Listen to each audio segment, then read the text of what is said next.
Hi guys, welcome to day 3 of 100 days art challenge. Terrace ಮೇಲೆ ಬಂದು ಒಂದು video ಮಾಡಿಕೊಂಡು ವರ್ಕೌಟ್ ಸ್ಟಾರ್ಟ್ ಮಾಡಿದೆ.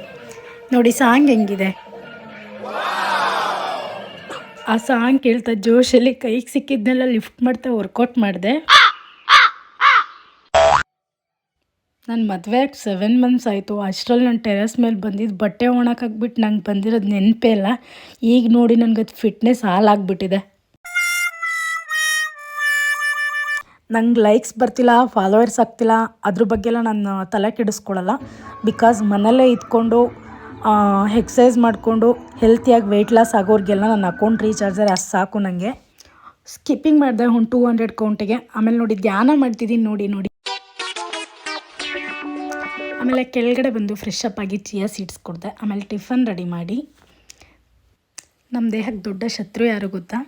ಡೈನಿಂಗ್ ಟೇಬಲ್ ಮತ್ತು ಸೋಫಾ. ಇದನ್ನ ಯಾರಿಗೂ ಹೇಳ್ಬೇಡಿ.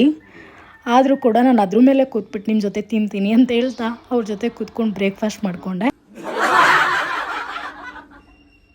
ಆಮೇಲೆ ಇನ್ನೇನು ದಬ್ಬಾಕ ಕೆಲಸ ಇಲ್ವಲ್ಲ, ಅವರೆಕಾಯಿ ಬಿಡಿಸ್ತಾ ಯಾವುದೋ ಮೂವಿ ನೋಡಿದೆ.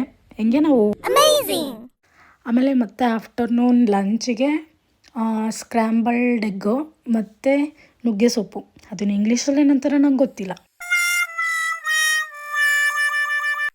ನೀನು ಇಂಜಿನಿಯರಿಂಗ್ ಮಾಡಿರೋದು ವನಾಸ ಕಣೆ ಅಂತ ನಮ್ಮಮ್ಮ ಯಾವಾಗಲೂ ಬೈತಿರ್ತೀರ. ಅದು ನಿಜ ಅಂತ ನನಗೆ ಈಗ ಗೊತ್ತಾಯಿತು. ಅಮ್ಮ ಲವ್ ಯು. ಆದರೂ ಕರೆಕ್ಟಾಗಿ ಗೆಸ್ ಮಾಡಿದ್ಯಾ. ಈವ್ನಿಂಗೆ ಅಡುಗೆ ಎಲ್ಲ ಮುಗಿಸ್ಬಿಟ್ಟೆ. ಆಮೇಲೆ ವೆಬಿನಾರ್ ಜಾಯ್ನ್ ಆಗಿದೆ. ಟೆರಸ್ ಮೇಲೆ ಕೂತು ವೆಬಿನಾರ್ ನೋಡ್ತಿದ್ದೆ. ಅಷ್ಟರಲ್ಲಿ ಸಚ್ಚಿ ಬಂದರು ಅಂತ ಹೇಳ್ಬಿಟ್ಟು ಕೆಳಗಡೆ ಬಂದೆ.